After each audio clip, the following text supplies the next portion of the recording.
sur le lien disponible dans la conversation. Alors, atelier citoyen Kesako. Atelier parce que pendant environ 1 heure, vous participez au débat et à la construction du projet de l'équipe régionale de l'écologie avec des invités aux conceptions et pratiques différentes.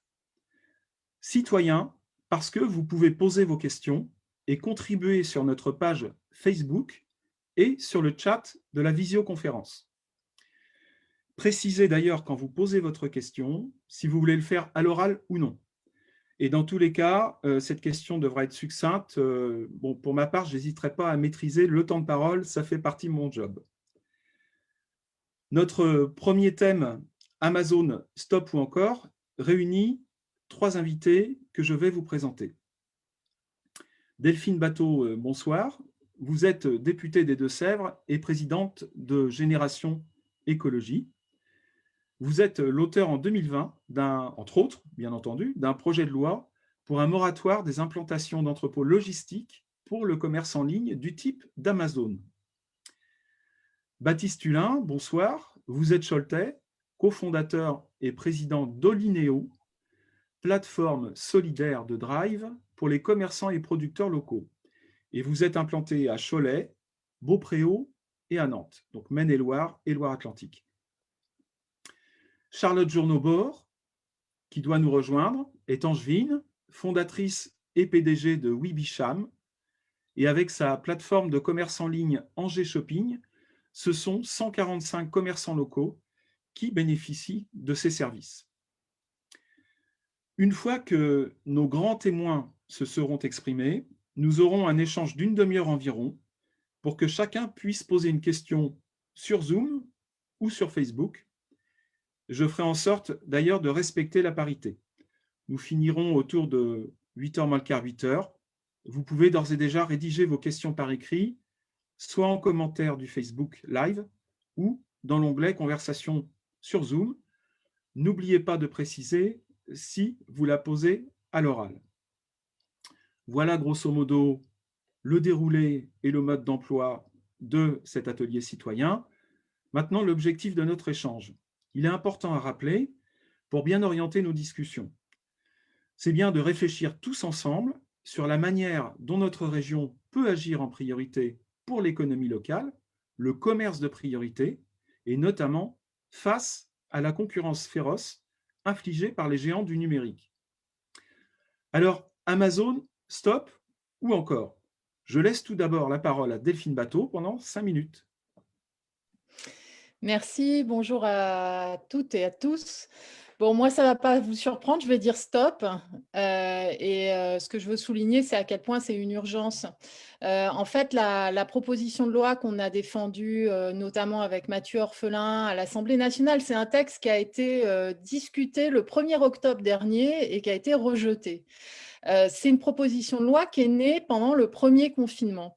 Parce que le constat, c'était qu'on avait une mise à l'arrêt du commerce de proximité et que pendant ce temps-là, on avait, excusez-moi de l'expression, les profiteurs de la situation de confinement, non pas avec le développement du e-commerce, mais avec le e-commerce préempté par de grandes multinationales comme Amazon et que surtout, il y avait dans les tuyaux des projets de création de nouveaux entrepôts logistiques d'Amazon en France, permettant de doubler les capacités de vente d'Amazon en France et qu'il n'y a eu aucun débat démocratique sur cette situation. Donc, en fait, c'est une proposition de loi qu'on avait travaillé avec la Confédération des commerçants de France, qu'on a travaillé avec les Amis de la Terre, qui est basée sur le fait qu'on sait aujourd'hui qu'un emploi créé par Amazon détruit entre 2,2 et 4,5 emplois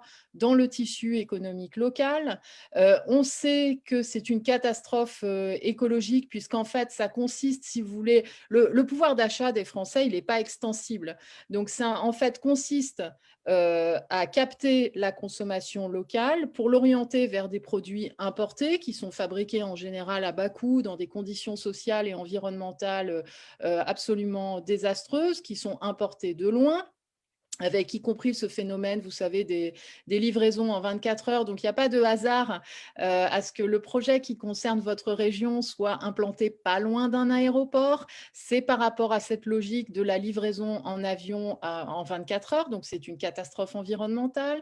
Ces grands entrepôts sont aussi une catastrophe environnementale par l'artificialisation des terres qui est liée, les 2000 camions par jour, etc.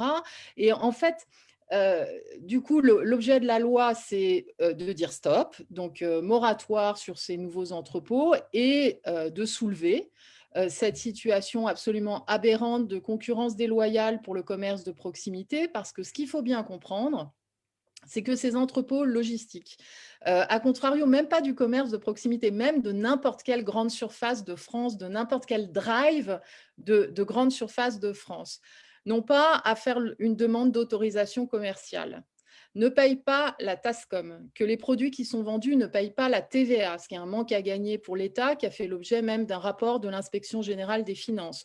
Je ne vous parle même pas des profits hébergés dans les paradis fiscaux, etc. Donc, en fait, on est en train de se faire, en quelque sorte, siphonner la valeur de l'économie française, avec des conséquences sur l'emploi qui sont monstrueuses, telles qu'on les a constatées, par exemple, aux États-Unis ou en Grande-Bretagne, où ils sont déjà, j'allais dire, au bout de ce processus de amazonisation de l'économie, et qu'en fait, aujourd'hui, il faut prendre des décisions pour d'abord mettre fin à cette situation de concurrence déloyale, soutenir j'allais dire, un mode de vie à la française, avec du commerce de proximité dans les villes, dans les villages, qui sont aussi facteurs de relations sociales, de relations humaines, et le développement du commerce numérique le mettre au service de la relocalisation de l'économie. C'était le leitmotiv, en fait, après le premier confinement.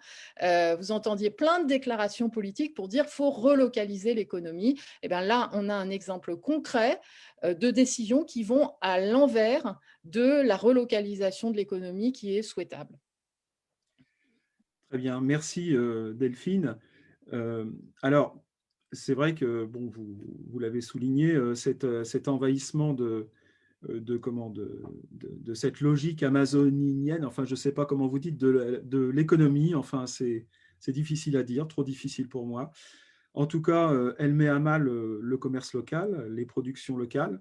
Et justement, on a vu lors du premier confinement le besoin qu'il y avait, en particulier sur des territoires périurbains et ruraux, le besoin de produits locaux, les difficultés d'approvisionnement.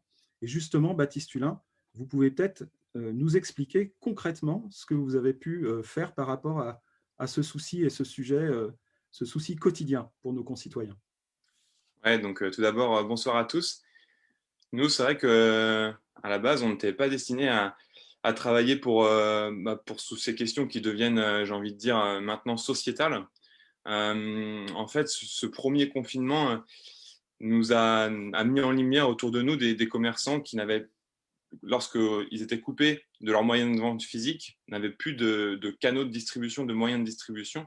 Et en fait, nous, on est parti très simplement d'une initiative bénévole, solidaire, pour aider ces commerçants à pouvoir continuer de travailler, à continuer de vendre, en créant chacun des petits sites e-commerce, des e-boutiques, de façon un petit peu artisanale, en essayant en fait de les regrouper en points drive, eux, les commerçants locaux, avec des produits locaux traçables, pour essayer déjà de proposer avant tout une alternative à la GMS. Avant de parler d'Amazon, c'est vrai que nous, on est un petit peu peut-être sur une échelle en dessous, on est vraiment sur du local, et nous, on va dire que ce qu'on propose, c'est d'abord une alternative à la GMS. Donc, je vais vous présenter un petit peu ça. Il y avait tellement un besoin fort de la part des commerçants et aussi finalement des consommateurs, parce que ça a vraiment super bien marché ce qu'on a fait avec nous, nos moyens artisanaux, qu'on s'est dit qu'il fallait qu'on aille un petit peu plus loin.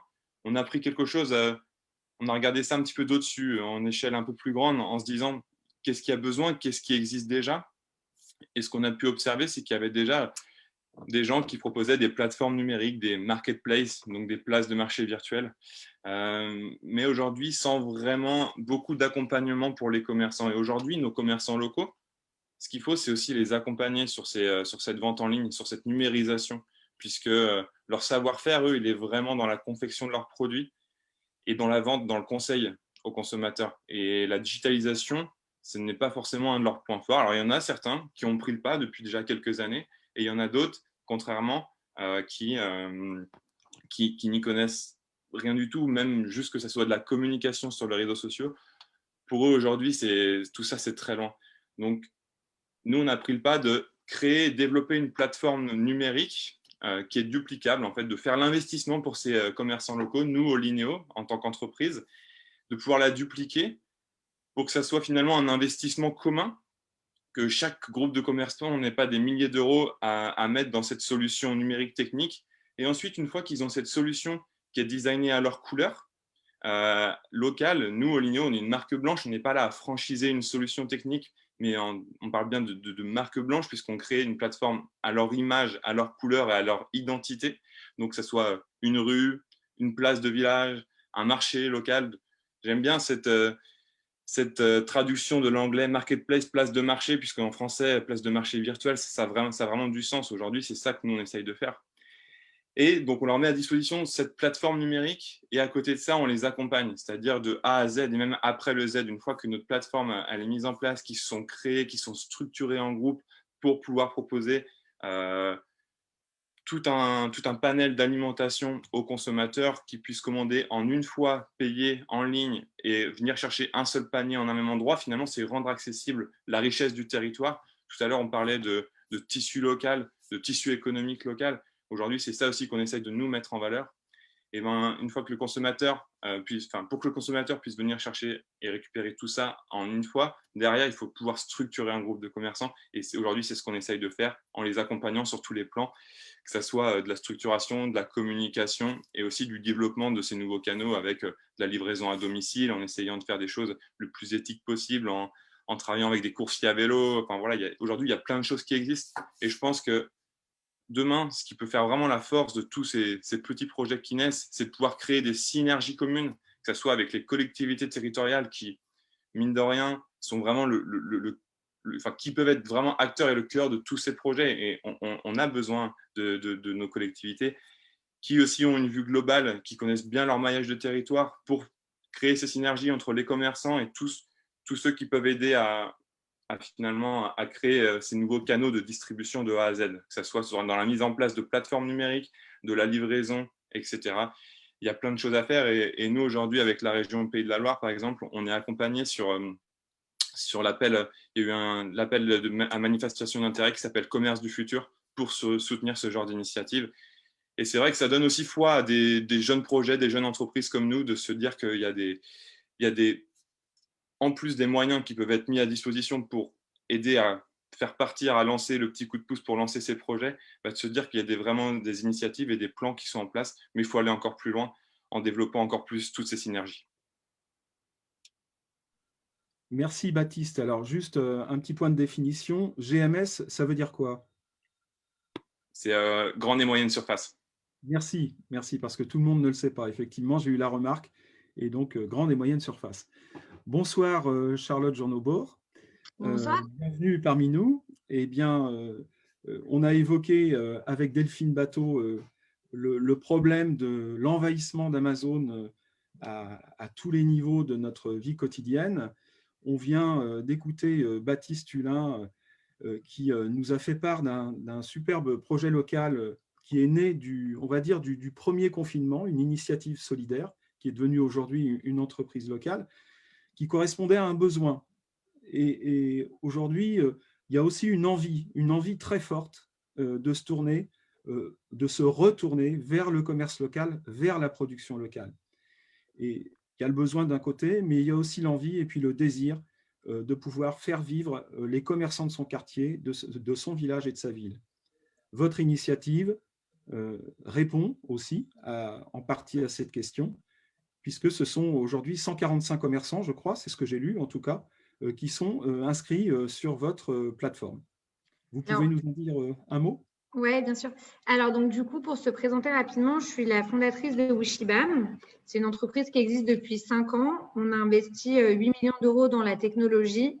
On est notamment labellisé par le gouvernement dans les solutions de marketplace local pour redynamiser le tissu commercial. On a alors là, du coup, ce n'est pas sur le territoire, ce n'est pas sur le Maine-et-Loire, mais on a gagné notamment l'AMI Île-de-France aussi pour déployer ce type de solution. En fait, moi, ça faisait des années que je viens d'une famille de commerçants et assez vite, j'ai vu que les petits commerçants, les indépendants, les franchisés n'avaient pas forcément les moyens de se digitaliser. Ils n'avaient pas forcément le temps non plus parce que tout le monde n'est pas une grosse enseigne qui peut intégrer et payer très cher des outils numériques dans le magasin, des CRM, des sites Internet. Quand on fait un site Internet, il faut savoir qu'il y a 5 ans, quand on était par exemple un plombier, qu'on achetait de la pub sur Google, ça coûtait 4 € pour avoir un lead entrant et maintenant ça coûte 40 parce que la concurrence est de plus en plus importante. Donc l'idée, c'est vraiment de mettre en place des outils. On a vraiment une stratégie avec les commerçants d'équipement. C'est-à-dire que nous, on leur met des outils à disposition dans leur magasin pour leur permettre de vendre plus et mieux, de faire de la communication avec des CRM, des outils de management stock, des petites choses peut-être qui peuvent vous paraître futiles, mais typiquement, on a dans notre back-office un comparateur de prix qui permet aux commerçants de pouvoir savoir s'il est plus cher, moins cher, pareil que ce qu'on trouve sur Internet. Alors, ça ne veut pas dire qu'on le force à changer le prix, ça veut juste dire qu'il aura l'information et il pourra la traiter quand le client sera dans le magasin en expliquant pourquoi c'est plus cher. Donc, ça, c'est quelque chose qui est hyper important. Et par ailleurs, on déploie ces plateformes e-commerce avec une spécificité qui est que, alors pour le coup, comme Baptiste, on accompagne les commerçants de A à Z, donc même post-lancement avec des formations, etc. Mais on a une spécificité qui est qu'en fait, avec nos outils, on arrive à intégrer de façon automatique ou semi-automatique les produits disponibles dans le magasin. Par exemple, je suis libraire. Sur une plateforme traditionnelle, je vais créer à la main mes références. Et je suis libraire, j'ai 5000 références, j'en ai pas 20. Donc, du coup, en fait, je ne vais pas créer les 5000 à la main. Et puis, dès que je vais avoir des nouvelles références, je ne vais pas forcément avoir le courage de le faire. Là, nous, on va être plugués à leur système de gestion de stock et on va faire apparaître de façon automatique ces références sur le site Internet de la ville pour que ce soit représentatif de ce qu'on trouve en magasin et qu'il y ait évidemment des ventes en ligne quand le client n'a pas envie de se déplacer, mais que surtout, en fait, via la plateforme, il ait envie de se déplacer et qu'il se rende en magasin pour acheter. Parce que moi, je crois beaucoup en ce lien assez exceptionnel entre le client et le commerçant. Et je pense qu'il ne faut pas le tout numérique, que c'est un ensemble et que les commerçants, grâce à ces plateformes, ils ont même un avantage concurrentiel sur les players comme Amazon, qui est qu'en fait, on sait à qui on achète, on sait pourquoi on achète et on sait que si ce n'est pas ce qu'on voulait, c'est hyper facile de le retourner puisque je sais où est mon commerce. Donc en gros, ouais, voilà ce qu'on fait. Merci Charlotte. J'ai entendu Delphine qui évoquait un déficit de débat démocratique. J'ai entendu Baptiste qui disait qu'il était très important que les collectivités territoriales puissent soutenir ce type d'initiative, mais qu'il fallait aller plus loin. Et j'entends Charlotte aussi qui dit que c'est important de pouvoir accompagner ce lien privilégié entre un commerçant du territoire et un client. Si je peux juste ajouter quelque chose, mais ça, c'est mon coup de gueule un peu de la journée, où en fait, effectivement, ce qui serait important aussi, c'est que les solutions qui soient choisies pour les bonnes raisons. Alors, je ne dis pas que ce n'est pas toujours le cas, mais en tous les cas, nous, on voit beaucoup de commerçants, beaucoup d'associations de commerçants qui nous appellent en disant que, en fait, les solutions choisies ou déployées ne correspondent pas à ce qu'on a vendu, enfin, pas nous, hein, mais à ce qu'ils ont entendu. Voilà, en fait, ce qu'il ne faudrait pas, c'est qu'à cause du confinement, on lance des projets dans la précipitation et que ce soit des projets qui fassent un peu un plouf derrière parce que c'est le confinement. Là, tous les commerçants, ils vont s'y mettre, ils vont se mettre sur le digital. Mais concrètement, avant que le digital, ça leur fasse 40% de leur chiffre d'affaires, il va, et heureusement, se passer du temps. Et donc, du coup, ils n'auront pas, en fait, en gros, ils vont juste se dire, bah, ça me coûte du temps, donc du coup, le temps, c'est de l'argent, parce qu'en soi, le temps n'est pas illimité, et ça me rapporte, je sais pas, 3 000 € par mois. Est-ce que ça vaut le coup de m'impliquer et de continuer? Et donc, c'est pour ça que c'est hyper important de choisir en tous les cas des outils qui correspondent à ce que veulent les commerçants et en tous les cas ce qu'ils ont en tête, parce que si on choisit une solution plutôt qu'une autre, il faut que le commerce se dise que c'est cette solution-là qui lui va. Et le problème, c'est qu'aujourd'hui, il n'y a pas tellement, je trouve, cette partie-là est assez manquante, quoi.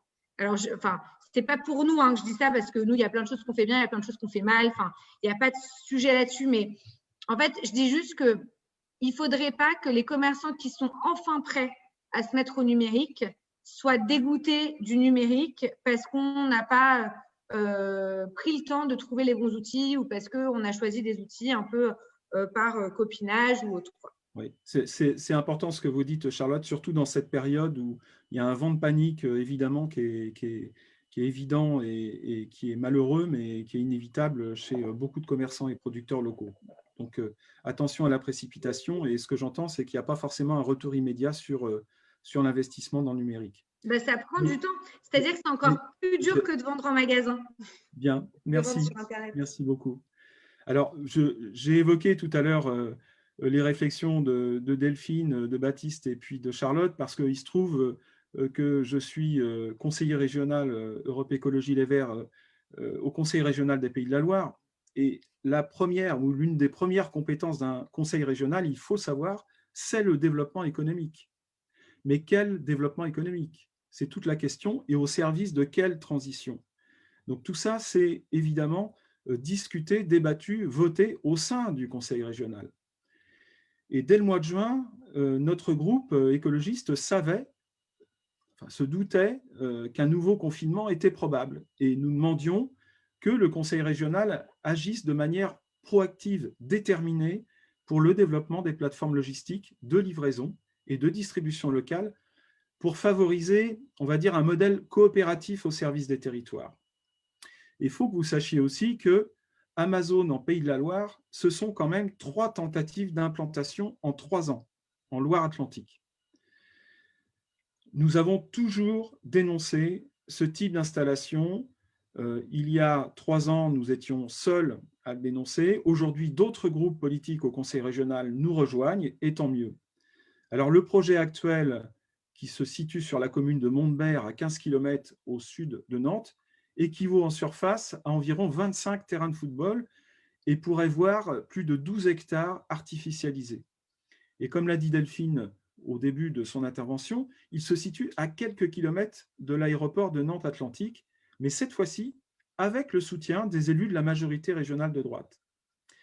Et pour nous, élus écologistes, le conseil régional doit mettre en œuvre des politiques publiques cohérentes, c'est-à-dire que on ne peut pas à la fois prioriser le commerce de proximité et les productions locales, et puis en même temps soutenir une plateforme gigantesque comme Amazon. Donc, vous le voyez, on ouvre le problème et les questions de différentes façons, chacune à notre place. Maintenant, on va passer à la deuxième partie de cette soirée avec les questions que vous posez, avec aussi un débat qui doit se recentrer autour de quel rôle pourrait jouer la région et quelle serait votre première mesure pour la région. C'est évidemment une question qui vous est adressée à vous toutes et tous qui participez à cet atelier citoyen, et puis bien entendu qui est posée à nos invités. Et il y a une première question qui est posée, je vais la lire, qui est posée par Christophe Grandet et qui souhaiterait la poser à l'oral. Donc on va écouter Christophe Grandet tout de suite.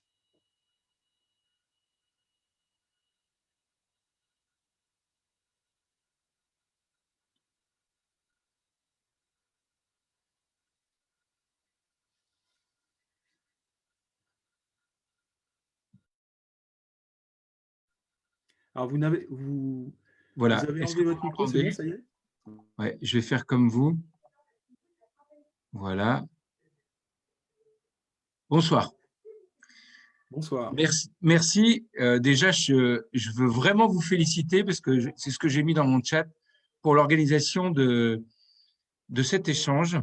Parce que voilà des préoccupations citoyennes de nos territoires sur les territoires qui peuvent vraiment intéresser les gens sur quelle vision on a de la société et de l'économie de demain. Moi, ça m'interpelle beaucoup parce que j'habite à Saint-Philbert-de-Grandlieu, à 10-20 km de la future plateforme. Et en fait, dès que j'ai vu que tout le monde s'agitait donc sur Saint-Philbert-de-Grandlieu, la Chevrolière, sur la communauté de communes de Grandlieu, qui semble être favorable, comme je le dis, ou s'abstenir, parce que c'est pas mieux, sur l'implantation de cette plateforme Amazon, j'ai vu des maires se gargariser, j'appelle comme ça, sur le fait qu'il fallait soutenir le commerce local. Je suis, on pourrait dire, un peu remonté, parce que franchement, j'interpelle les élus, le président de la communauté de communes, les maires, j'interviens sur les réseaux sociaux, alors que c'est très peu mon habitude, parce que je dis deux choses. Je dis, un, ils ne payent pas l'impôt.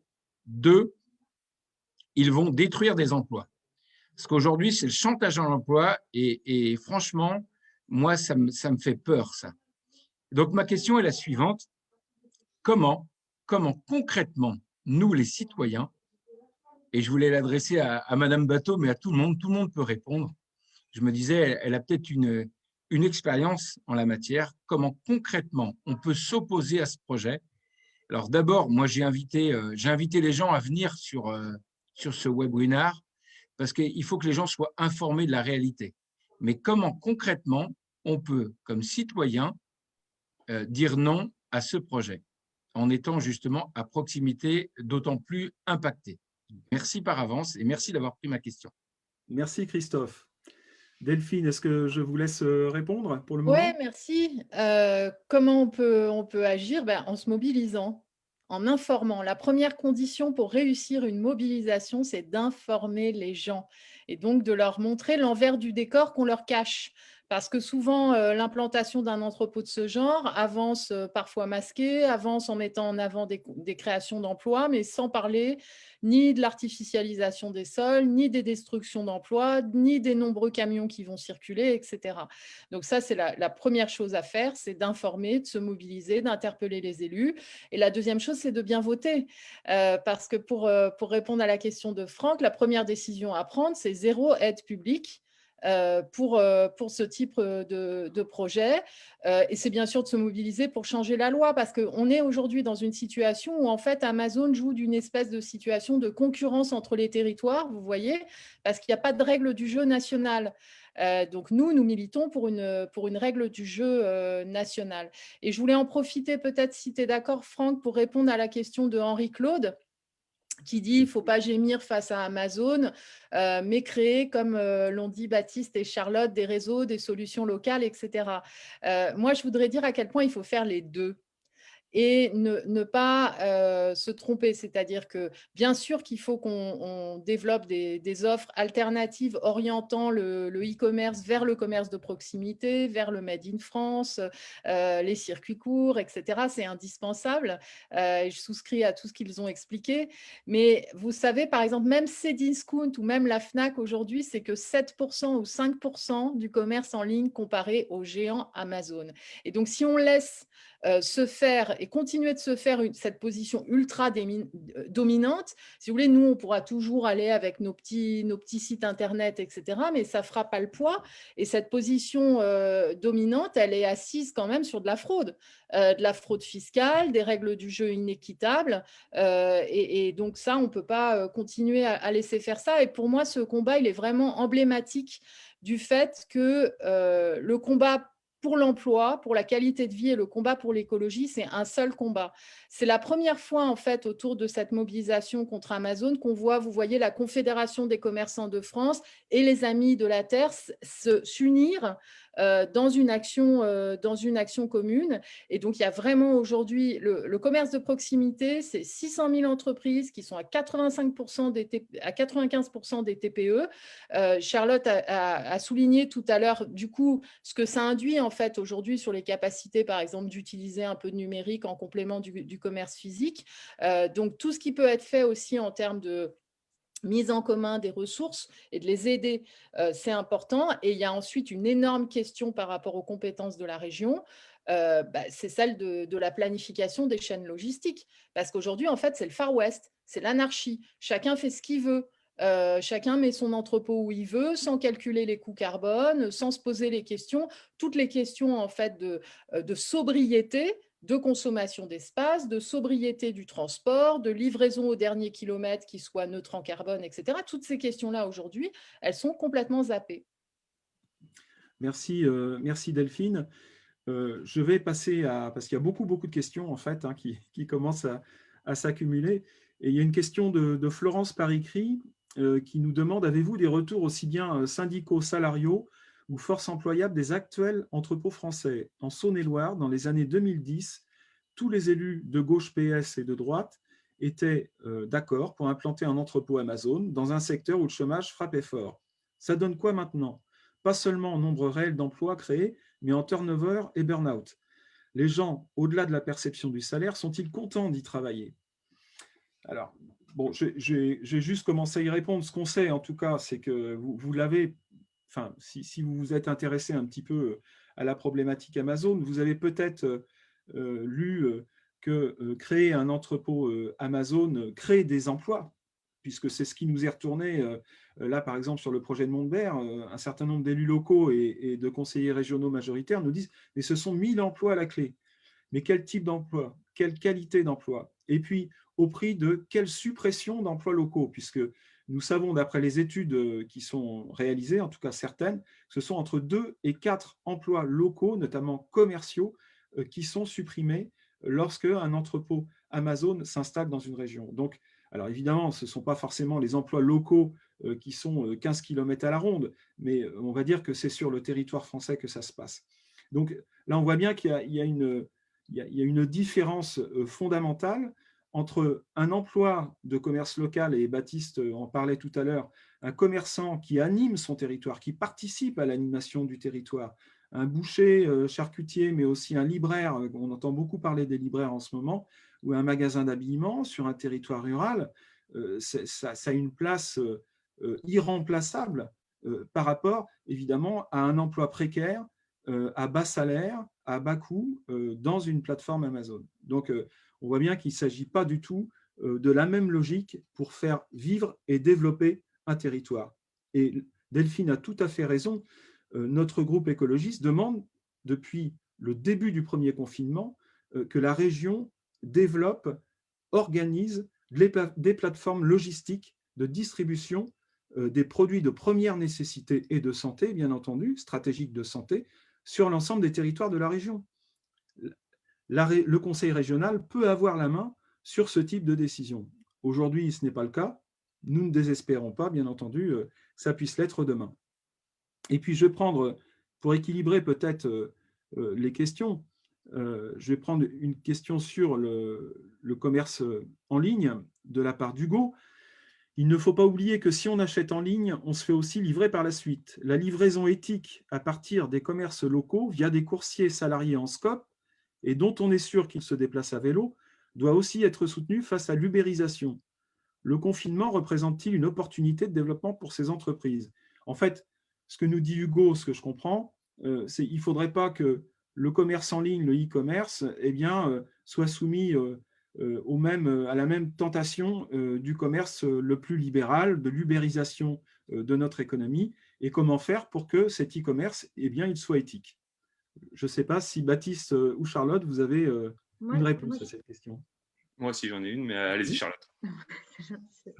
Alors, en fait, c'est un vrai point qui a été souligné parce que concrètement, Internet et en soi, les serveurs de façon générale, donc ce qu'il faut pour qu'il y ait des sites Internet et pour que tous nos outils en fait, du quotidien tiennent la route, c'est hyper polluant. Donc ça, c'est un vrai sujet. Il y a tous les sujets, effectivement, de la logistique. Nous, typiquement, via nos plateformes, et c'est aussi pour ça qu'on trouve que c'est assez intéressant. Sur les 1200 points de vente qu'on a intégrés sur les différentes plateformes, en fait, on essaie de retranscrire ce qu'il y a dans les magasins et d'inciter le consommateur à se rendre dans les magasins. Donc, on fait de la livraison à vélo, on fait de la enfin, tout ça, on le fait. Mais en gros, l'idée, c'est aussi de se dire que si le client voit ce qu'il y a en ligne, il aura envie de se déplacer et c'est ce qui se passe.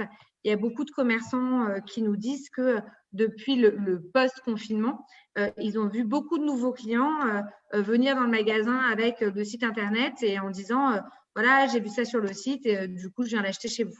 Donc, en fait, je pense qu'il y a aussi un mix des deux sur lequel il faut travailler pour faire en sorte qu'on consomme de la façon la plus responsable possible. Et enfin, pour reprendre un peu ce que disait Delphine, je pense que ce qu'il faut, c'est informer les gens. Donc, typiquement, nous, on travaille sur le fait de mettre en avant des commerçants qui font particulièrement attention à l'empreinte carbone et pareil sur les différents trajets de livraison. Quand vous allez rentrer votre adresse bientôt, vous verrez quelle est l'empreinte carbone, enfin combien ça va coûter à l'environnement cette livraison-là. Et voilà, et c'est déjà un premier pas. Je pense, je peux me permettre, au-delà de l'information, c'est aussi de la pédagogie qu'il y a à faire auprès des consommateurs. C'est-à-dire que, et c'est là où nous, peut-être qu'en tant qu'entreprise, ça peut être ses limites et que avoir un appui ou alors un regard plus haut et peut-être politique à aider, pour nous aider à faire de la pédagogie auprès des consommateurs sur cette consommation locale. La consommation, pour rebondir sur la question première que vous avez posée, Franck, par rapport aux livreurs, etc. Tout à l'heure, quand je parlais de synergie, là, on est ça, c'est de la mise en relation aussi de gens qui font des choses complémentaires pour avoir une chaîne complètement, on va dire, éthique, ou du moins la plus traçable possible par rapport à tous les flux qui peuvent circuler à travers ces nouvelles activités aussi. Mais avant tout ça, pour que le consommateur puisse lui-même s'y retrouver dans toutes ces initiatives, il faut pouvoir lui transmettre l'information et de la bonne manière. D'accord, merci. Alors, j'avais dit que je ferais attention à la parité. Donc là, j'ai plusieurs personnes qui posent la question par écrit. Donc, j'espère qu'il y a une ou des femmes dans ces plusieurs personnes. La question, c'est celle-ci. Mais si on dit stop à Amazon, quel est l'intérêt de développer des click and collect locaux portés dans des entreprises dont on ne sait rien? Ça, je pense vous avez répondu en partie à la question, en fait. Donc, je ne sais pas. Charlotte, je vois que vous Là, je vois que tout le monde rebranche son micro. Non, mais alors, en fait, déjà, c'est quand même très différent. L'idée, ce n'est pas de dire stop à Amazon. L'idée, c'est de laisser le consommateur acheter où il a envie de consommer. En revanche, l'idée, c'est d'être dans un marché sur lequel la concurrence est loyale. Et donc, du coup, d'avoir des acteurs qui participent aussi à l'économie locale. Typiquement, quand on achète sur Amazon, alors après, je ne connais pas exactement tous les détails du truc, mais ils ne payent pas leurs impôts en France. Ils ont une logique où Jeff Bezos lui-même dit que en fait, le monde en 2030, ça sera, ou en 2040, ça sera un revenu universel parce que tout le monde sera remplacé par des machines dans son entrepôt. Donc voilà, mais globalement, l'idée, c'est de permettre aux commerçants de vendre avec des outils qui font qu'ils sont accessibles au client final. Après, libre aux commerçants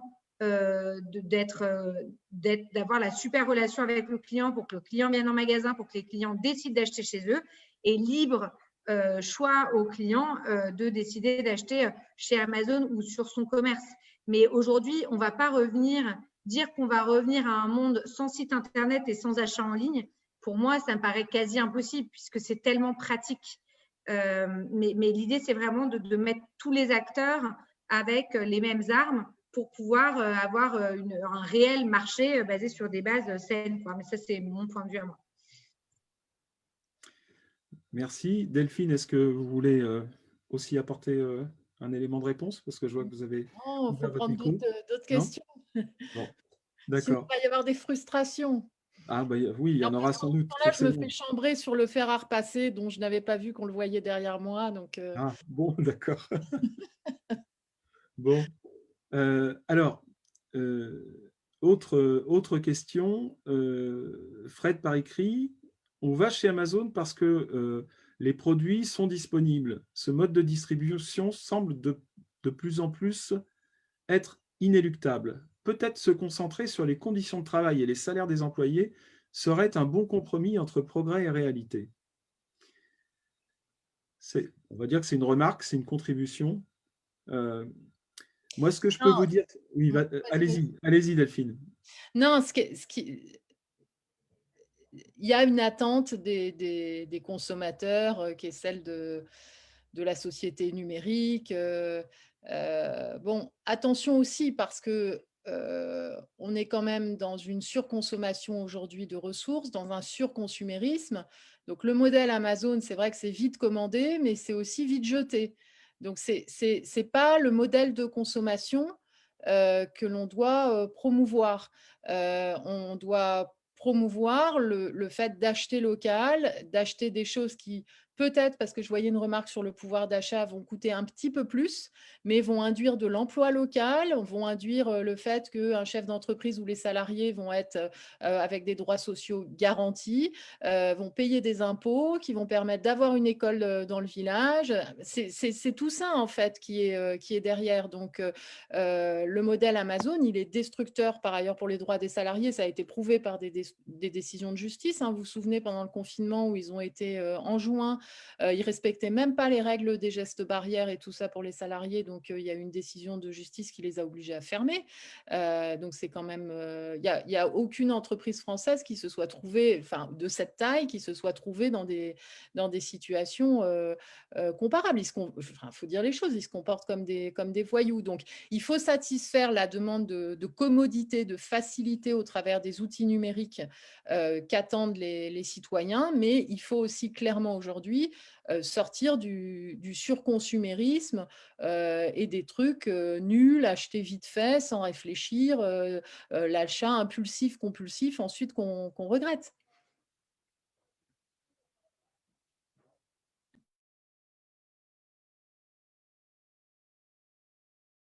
Est-ce que vous répondez en même temps à la question de Ludovic Bu, qui disait la concurrence ne sera jamais loyale avec des voyous, sans compter qu'Amazon gagne de l'argent essentiellement grâce à ses serveurs, Amazon Web Services, pas grâce à la marketplace.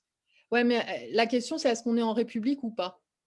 C'est-à-dire, est-ce que chaque grande multinationale a le droit de venir en France, de faire ce qu'elle veut, de ne pas respecter nos lois, de ne pas respecter les règles auxquelles sont assujettis, encore une fois, les autres? Ça, ce n'est pas possible, en fait. Et l'argument qui est assez insupportable aujourd'hui dans la position du gouvernement, on l'a vu avec Mathieu Orphelin, parce qu'on défend aussi un impôt exceptionnel, en fait, sur les super profits du confinement. Ça a existé dans l'histoire, les impôts exceptionnels sur les profits de guerre, par exemple. Bon, on n'est pas en guerre, mais il y a quand même une situation de profit qui est comparable. On nous répond, ah, mais si on fait ça, si on fait respecter la loi, ils vont s'installer dans les autres pays, puis ils vont faire concurrence, ils vont livrer la France depuis l'étranger. Et en fait, ça, c'est un mensonge par rapport à ce qui est en train de se passer. Ce qui est en train de se passer, c'est que Amazon est en train de faire de la France la base logistique pour l'Europe entière. Quand vous regardez là où sont les projets d'entrepôts aujourd'hui, notamment par exemple sur tout l'est de la France, ce n'est pas pour livrer que la France, c'est pour livrer à partir de chez nous toute l'Europe. Donc on est dans une situation complètement inversée par rapport à ce que dit le gouvernement. Et en République, eh bien, les lois doivent être appliquées. Et moi, j'étais consternée, par exemple, le jour où la Commission des affaires économiques de l'Assemblée nationale auditionne le patron d'Amazon, comme si de rien, alors qu'on est en train d'auditionner un fraudeur fiscal. Et Amazon passe son temps à mettre en avant les quelques PME qui sont sur sa marketplace. C'est 4,8% de PME françaises sur la marketplace d'Amazon. C'est une blague, en fait, comparée, si vous voulez, à la masse de marchandises et la masse d'échanges économiques qui ont lieu sur ces sites Internet.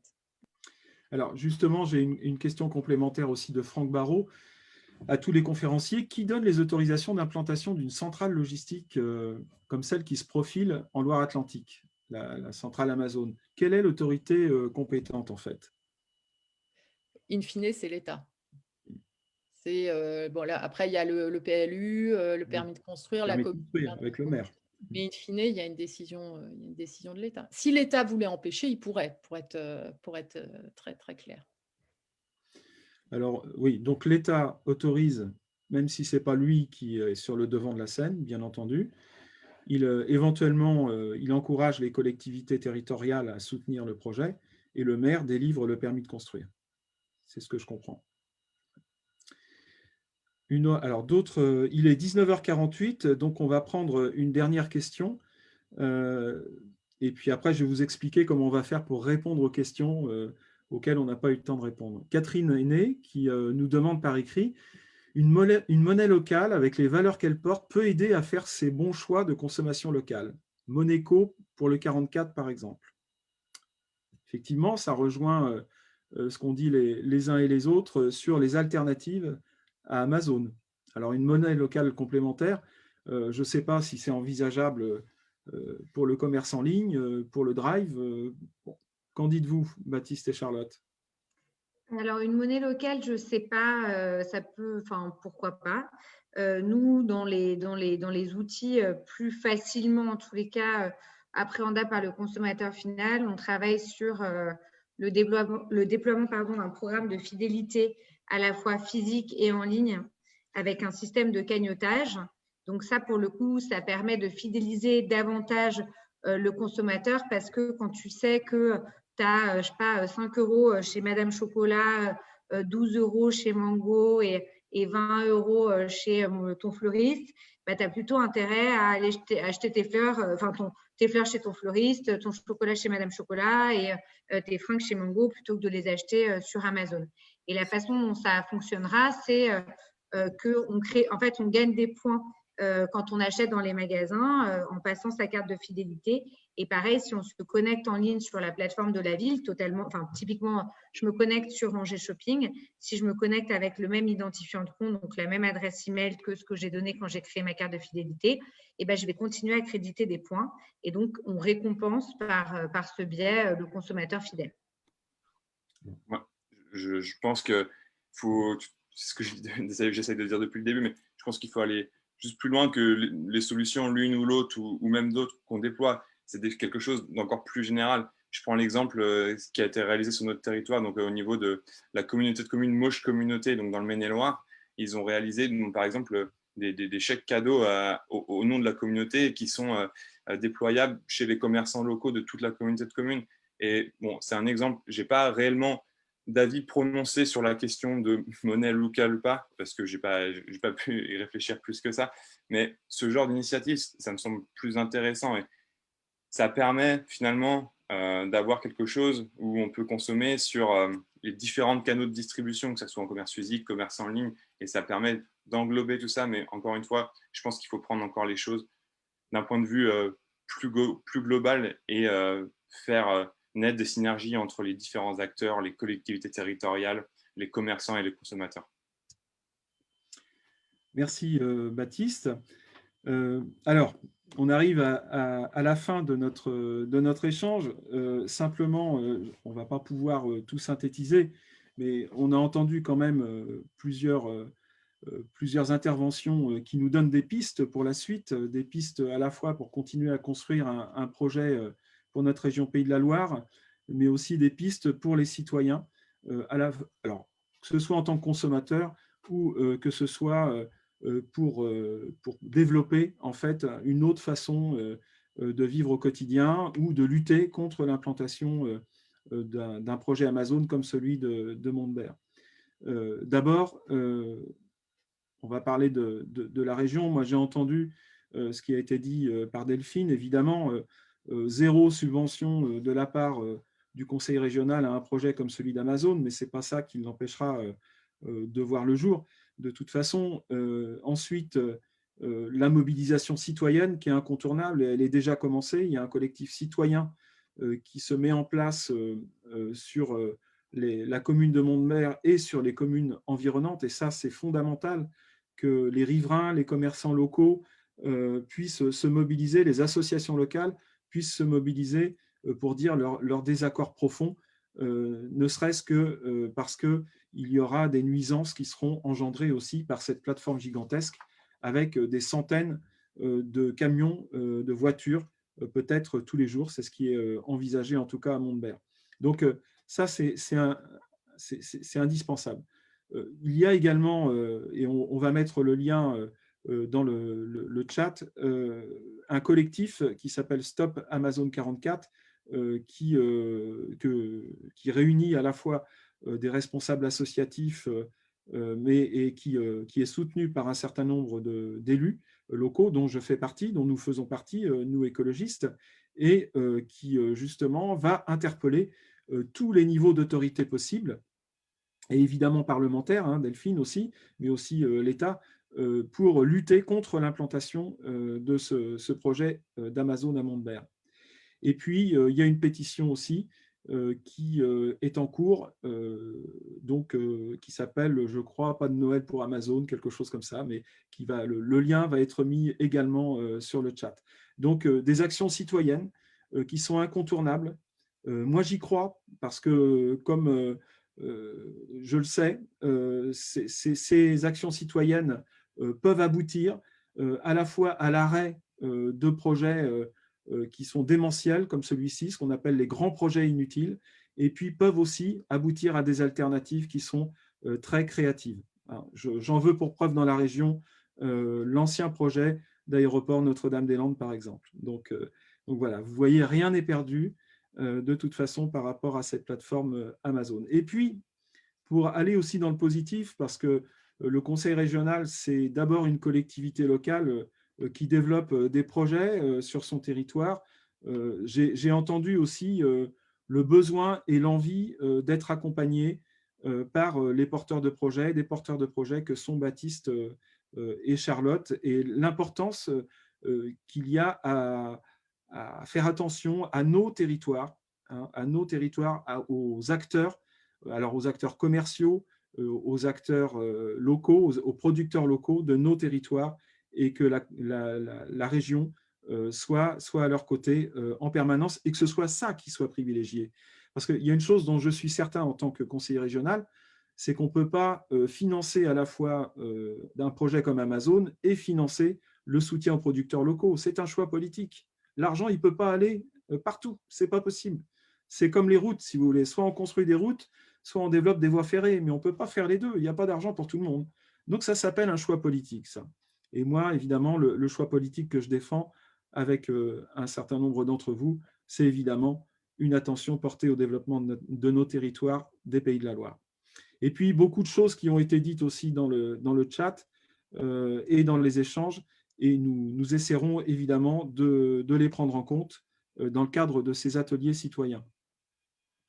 Ce que je peux vous dire simplement, c'est que évidemment, nous n'avons pas pu répondre à toutes les questions parce qu'elles sont nombreuses. C'est déjà un premier signe de succès et d'attente forte de cet atelier citoyen. Nous avons manqué de temps pour y répondre. Alors, on va les faire suivre, évidemment, ces réponses.